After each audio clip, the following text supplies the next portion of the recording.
There exists a peculiar cohort of individuals who possess an almost supernatural ability to recall the satisfying click of a rotary phone dial, yet also stood in line at midnight to purchase the very first iPhone. These people watch the world transform before their eyes, and sociologists have spent the better part of a decade trying to determine exactly where these folks belong in our generational taxonomy. Born somewhere in that narrow corridor between 1976 and 1985, you occupy this strange territory at the extreme edge of Generation X, yet you share virtually nothing in common with your younger millennial counterparts, despite countless think pieces and marketing departments desperately attempting to categorize you as one or the other. Around 2014, researchers began employing a new term for this group: Zenials. Some sociologists have gone even further, designating this cohort as an actual microgeneration, a distinct demographic phenomenon that emerged from an incredibly specific historical window. And unlike arbitrary generational labels that sometimes feel like astrology for demographers, what transpired during this particular slice of human history genuinely created something worth our careful examination and analysis. So today, we're diving deep into what makes this group psychologically fascinating, socially unique, and culturally significant in ways that continue to ripple through our modern world. The analog childhood. From your earliest memories, you inhabited a thoroughly analog universe where boredom wasn't something to be immediately remedied with a screen. It was simply a state of existence you learned to navigate. You actually had to commit phone numbers to memory, not as some quirky party trick, but as a fundamental life skill necessary for basic social functioning. Your brain stored these numbers the way it stored multiplication tables, essential information that had to be readily accessible because there was nowhere else to look it up. And let's talk about the unique brand of anxiety that came with missing your favorite television program. There was no streaming service waiting patiently to deliver it whenever you felt ready. There was no DVR, no TiVo in most households, no YouTube upload. If you missed that episode, it simply vanished into the ether until maybe, possibly, hopefully it would rerun months later during the summer. This created an entirely different relationship with media consumption, one built on scarcity and appointment viewing rather than the abundance and convenience we now take for granted. Yet here's where your story takes a dramatic turn. Just as you were navigating the complex transition into adulthood, trying to figure out who you were and what you wanted to become, the entire architecture of human communication and information underwent a complete revolution. Not gradually, not incrementally, but suddenly and comprehensively. The timing of this seismic shift carries consequences that continue to reverberate through your life in ways both obvious and subtle. The digital awakening. Most generations experience their formative years entirely within a single technological paradigm. Baby boomers grew up with television. Gen X matured alongside cable and VCRs.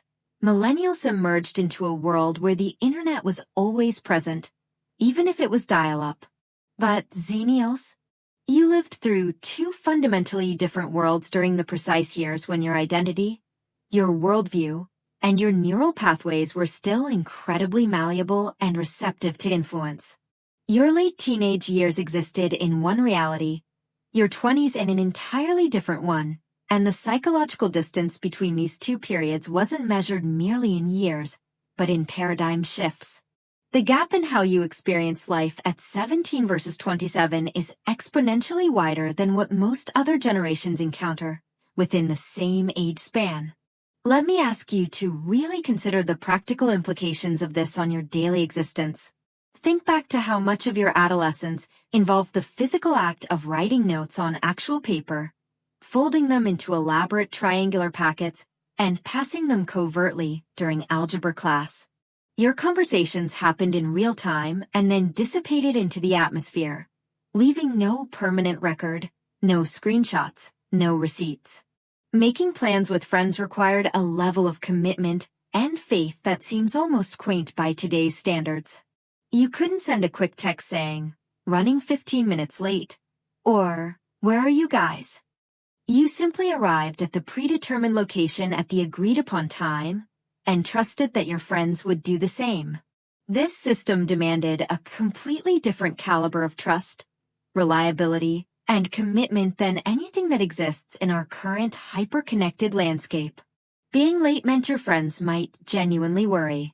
Canceling plans required advance notice because there was no way to send a last-minute message.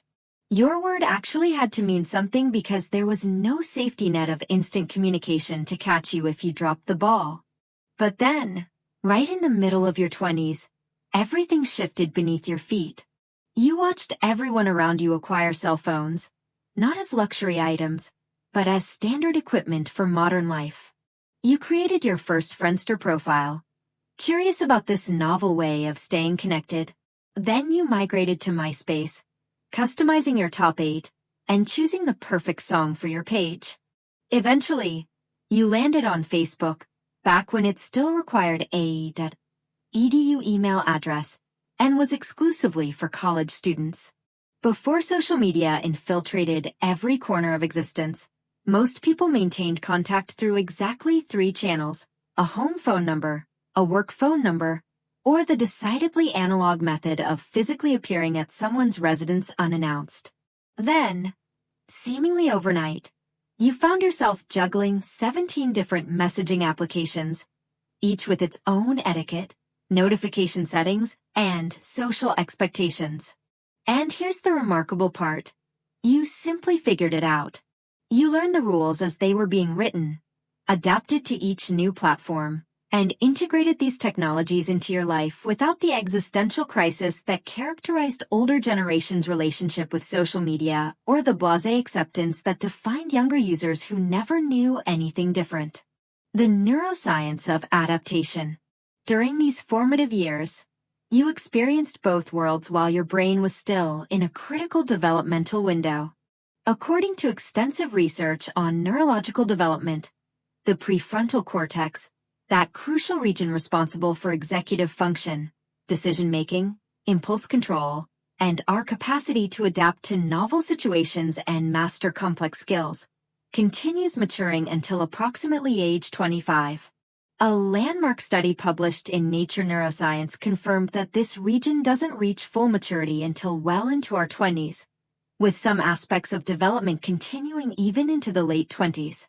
This neurological timeline means that Zenials were still operating with high neural plasticity, with brains that were exceptionally receptive to learning and adaptation, precisely when the technological landscape underwent its most dramatic transformation in human history. You were young enough that acquiring proficiency with new technology felt intuitive and natural, not like learning a foreign language in adulthood. Yet you were also old enough to retain vivid memories of what existed before, creating a unique cognitive framework. Because they were already fully formed adults when the digital revolution arrived, many generationers developed a certain wariness toward technology, a healthy skepticism about whether every innovation actually represented genuine progress. They remember a world that functioned perfectly well without constant connectivity, and part of them questions whether we've truly gained more than we've lost. Millennials, particularly those born in the late 80s and early 90s, possess essentially no authentic memory of life before the internet. For them, a world without Google, without social media, without smartphones is as distant and theoretical as a world without electricity or automobiles. It's history, not lived experience. But if you're a Xennial, you've genuinely inhabited both realities, which has cultivated a kind of technological bilingualism that's genuinely rare and increasingly valuable. You can engage in a face-to-face conversation without compulsively checking your phone every 30 seconds, maintaining eye contact and presence in a way that seems to elude many younger people. Simultaneously, you don't experience anxiety or intimidation when confronted with new software, new platforms, or new digital tools. You remember viscerally what it felt like to be genuinely, completely unreachable for hours, even days at a time, an experience that many younger people literally cannot comprehend. But you're also not paralyzed by technology the way some older generations are, viewing each new development as a threat to be resisted rather than a tool to be evaluated. The privacy paradox. This duality manifests in ways you might not consciously recognize until someone points them out. Consider your relationship with privacy, which likely differs substantially from both older and younger generations. You grew up in an era where your embarrassing moments, your mistakes, your awkward phases simply faded into the soft focus of memory instead of being permanently archived in high definition on social media platforms. That catastrophic 7th grade haircut that made you look like a rejected member of a boy band? That devastating breakup that you're honestly embarrassed you took so seriously?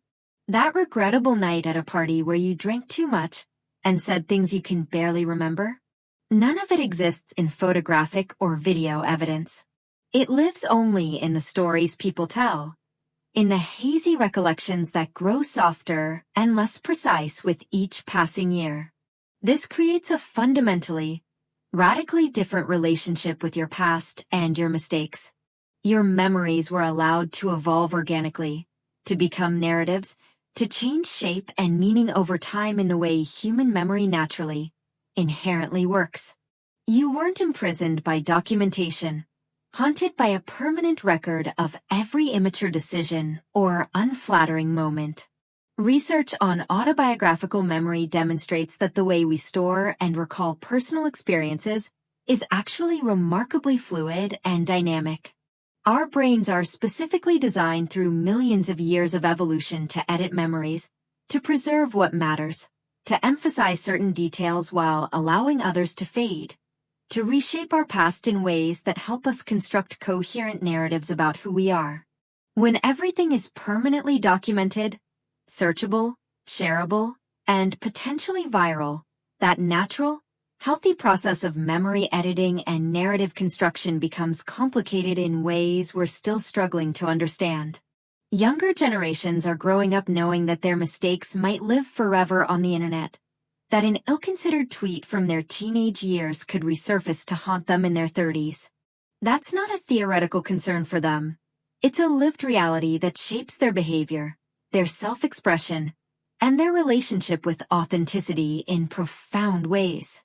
The economic crucible. But here's where your generational experience becomes even more complex and psychologically fraught. You also entered the job market right around the catastrophic financial crisis of 2008, which means a significant portion of Zenials experienced devastating economic instability during the exact years when you were supposed to be establishing your careers, building savings, purchasing homes, and creating the financial foundation for your adult life. That timing matters far more than most people realize or acknowledge. This wasn't just bad luck or poor timing. It was a formative trauma that occurred during a critical developmental window. Research on economic hardship and financial trauma demonstrates that experiencing job loss, unemployment, foreclosure, or severe financial instability during this particular life stage can have lasting psychological and behavioral effects that persist for decades. People who endure financial trauma during their 20s and early 30s often carry those experiences forward even after their economic situations improve, even after they achieve stability and success. It fundamentally shapes how you think about money, about security, about risk, about the future in ways that don't easily dissolve even when your bank account is healthy. You might find yourself unable to fully relax about finances, always waiting for the other shoe to drop, struggling to believe that stability can last. So here's the psychological profile that emerges. You've got this generation that learned to adapt to massive, unprecedented technological change because they had no choice but to adapt or be left behind. But you also got economically burned, traumatized even, right when you were trying to build the foundation for your entire adult life. You can navigate change with remarkable flexibility because you had to develop that skill set out of sheer necessity. But you might also carry this persistent undercurrent of anxiety whispering, what if it all falls apart again? That runs through your decision-making processes, your career choices, your reluctance to take certain risks. And here's the frustrating part. Nobody really talks about this particular combination of experiences. The cultural conversation about generations tends to create this false dichotomy that pits Generation X against millennials, treating them as opposing tribes with fundamentally incompatible worldviews, as if everyone born after 1965 and before 2000 is basically interchangeable. But the specific years you were born in, especially during periods of rapid technological, economic, and social change, create distinct experiences that simply don't fit into those overly broad, reductive categories. The paradox of identity. Zenials navigate a paradox that's honestly quite unusual and psychologically complex. You possess the self-reliance, independence, and healthy skepticism characteristic of Generation X because you grew up before helicopter parenting became the dominant cultural norm, before every moment of childhood was supervised and scheduled and optimized. Your parents probably didn't know where you were for hours at a time during summer vacation, and that was considered completely normal and appropriate. You learned to solve problems independently, to entertain yourself without constant stimulation, to deal with boredom and frustration without immediate adult intervention or digital distraction. You developed resourcefulness because you had to. You learned that not every conflict requires mediation, that sometimes you just have to work things out yourself, that discomfort is temporary and manageable. However, you also reached adulthood during the early, optimistic days of the internet, when technology was still widely believed to be an unambiguous force for good that would connect everyone across barriers of geography and culture and solve countless problems, before we collectively realized that it might actually be making some things significantly more complicated, more divisive, more psychologically taxing. You were present for the honeymoon period of social media, before the algorithm optimization, before the engagement metrics, before we understood what we were actually signing up for. It's genuinely odd to find yourself occupying that space. You're simultaneously independent and collaborative, skeptical yet optimistic, digitally fluent but analog literate, comfortable with change, but nostalgic for stability. What seems to genuinely define Zenials is this ability to hold contradictions without experiencing cognitive dissonance, to exist comfortably in the space between opposing ideas. You remember the before and the after with equal clarity, which means you possess the unique ability to see what was gained and what was lost with unusual perspective. You're probably not as nostalgic for the past in the same romanticized way that pure Generation Zers might be, because you genuinely appreciate modern conveniences and the ways technology has improved life. You don't want to return to a world without GPS, without instant access to information, without the ability to stay connected with friends across the country. However, unlike many younger generations who have no frame of reference for comparison, you still clearly recognize what we collectively gave up in this bargain. We lost the ability to be truly alone with our thoughts without deliberate, conscious effort. We lost the patience that naturally develops from waiting, from delayed gratification, from not having every question answered immediately. We lost a certain quality of presence that existed when there wasn't always something else competing for our attention, when being with someone meant actually being with them, not physically present while mentally scrolling through feeds. But in exchange, we gained connection that spans continents, access to information that would have seemed miraculous to our younger selves, and possibilities that our adolescent selves couldn't have conceived of in their wildest dreams. You can learn almost anything, reach almost anyone, explore almost anywhere from the device in your pocket. That's genuinely remarkable, and you appreciate it in ways that people who've never known anything different simply cannot. The in-between experience. If you're a Xennial, you probably feel like you don't quite fit in anywhere, perpetually caught in this liminal space. Too young for some things, too old for others. Not quite Generation X, not quite millennial. When Gen X talks about their formative experiences, some of it resonates, but plenty of it feels like it belongs to someone else's childhood. When millennials discuss their shared cultural touchstones, you recognize some references, but not others. You remember a time before the internet, but you also helped build the early internet culture. You experienced 9/11 as a young adult rather than a child or established adult, which created a specific kind of impact on your worldview. You graduated into a job market that was either recovering from or heading toward economic disaster. You're old enough to have developed work habits and communication styles from the pre-smartphone era, but young enough to have fully integrated smartphones into your life. This feeling of not quite belonging isn't a flaw in your generational identity. That's actually the defining feature, the central characteristic of your generation's experience. And in a world that keeps changing faster than anyone can reasonably predict or adapt to, having lived through one massive technological and cultural transition might actually be one of the most valuable forms of experiential education you could have received. You've developed an adaptability that isn't theoretical. It's been tested and proven under real-world conditions. You've learned that the environment in which you were raised doesn't necessarily have to be the one in which you live forever. You've discovered that you can mourn what's lost while embracing what's gained. You've proven to yourself that you can learn entirely new paradigms of communication, work, and social interaction, even after your formative years have passed. The value of perspective. The Xennial experience is worth understanding and examining for several reasons, and none of them involve claiming superiority over other generations. You're not special in some inherently better way. You're not smarter or more capable than people born in different years. But you did live through a specific, unprecedented moment in human history that taught you something the rest of us are still attempting to figure out: how to adapt without losing your core sense of self in the process.